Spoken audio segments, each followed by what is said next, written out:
What's up guys, Excalibur here and welcome back to Star Ocean Anamnesis. So today, we're going to be going over the moveset of the Pumpkin Cryptvine. So let's do it. Alright, so first up we have Banana Split. So for this attack, the Cryptvine shoots out banana peels and they create 2 rows of explosions right in front of them.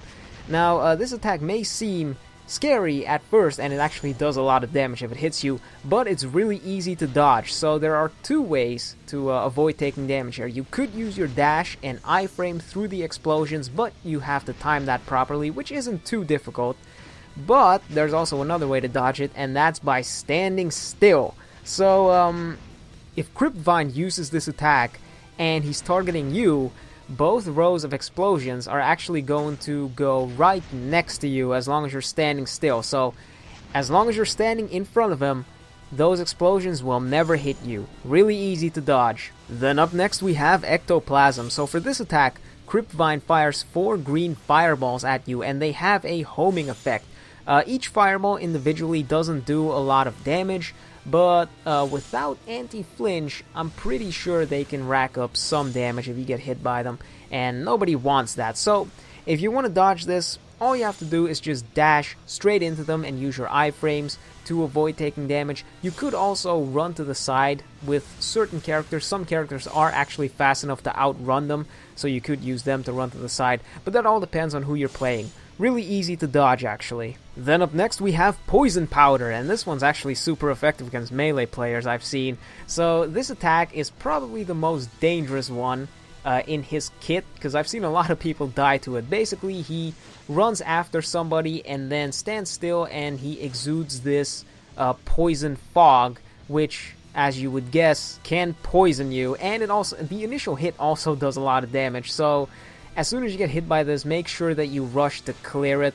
But aside from that, it's easy to dodge because you can see that he's running towards you, and all you have to do is just stand still, wait for him to begin the animation, and then you can dash away. As simple as that, but you have to be wary of it if you're playing a melee character. Then we have Poltergeist. So this attack is similar to Ectoplasm in that he fires green fireballs at you, but these don't have a homing effect and they travel on the ground. So he fires 7 of those fireballs on the ground, and then they all split up in different directions. It's actually really easy to dodge because if you're standing far enough away, you have plenty of time to figure out where they're going and then dodge appropriately. Or if you're standing close to him, you can actually follow him when he does it. I forgot to mention that he also moves back when he does the attack. So if you're standing close to him, all you have to do is just chase him down and you won't get hit. If you're standing far enough away, just look for the spots that don't have fireballs on them.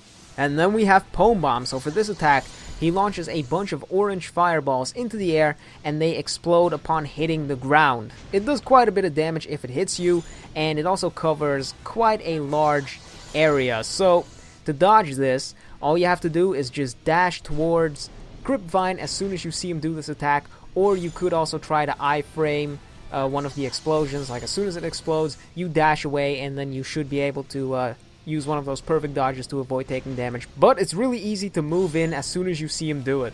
And then we have a Rush. This one can actually catch you off guard really easily. So for this attack, he stands still for like a second or two, and then he dashes off to one of the sides, left or right, at a 45-degree angle, and then he dashes towards his target. So he doesn't go straight like some of the previous bosses have done. I think the Eternal Queen and both GA Revorce had rushes like that. This one's actually kind of different. But it's easy to dodge nonetheless, because as soon as you see him do that rush, you just have to wait for him to come to you, and then, ironically, you also dash to the side at a 45-degree angle, and you can easily dodge it like that. He can also use this ice patch type of attack. It's called Slow as Molasses here, though. So he creates these patches of something on the ground in this triangle formation, and as long as you're standing in the patches, you have reduced movement speed, and your AP regen will be completely nullified. So your first course of action should be to move out of the patches, unless, of course, you have a character that has the nullify movement reduction skill thingy. I think Where Millie has that, and I'm pretty sure Summer Raimi also has that, or Summer Sophia. One of the Summer characters has it, so if you have one of those characters in your party, you really don't have to worry about this too much, but can be pretty dangerous nonetheless. And then we also have Witching Hour, which can lead into Trick and Treat. So Witching Hour is basically a power-up type of attack. I don't think it increases the amount of damage that Cryptvine does. It just allows him to use the Trick and Treat attack.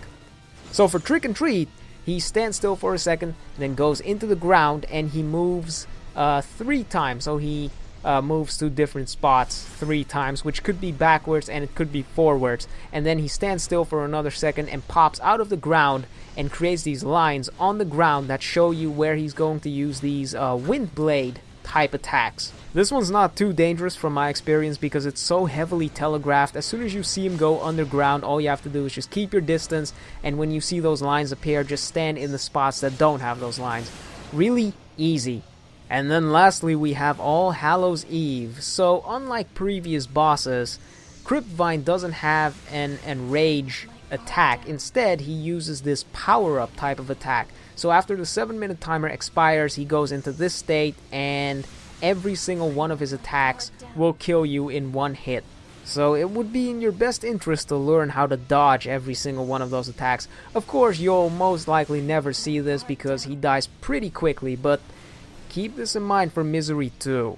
And there you have it, the moveset for Pumpkin Cryptvine. So, hope that helped, and I guess I'll see you guys next time. Peace!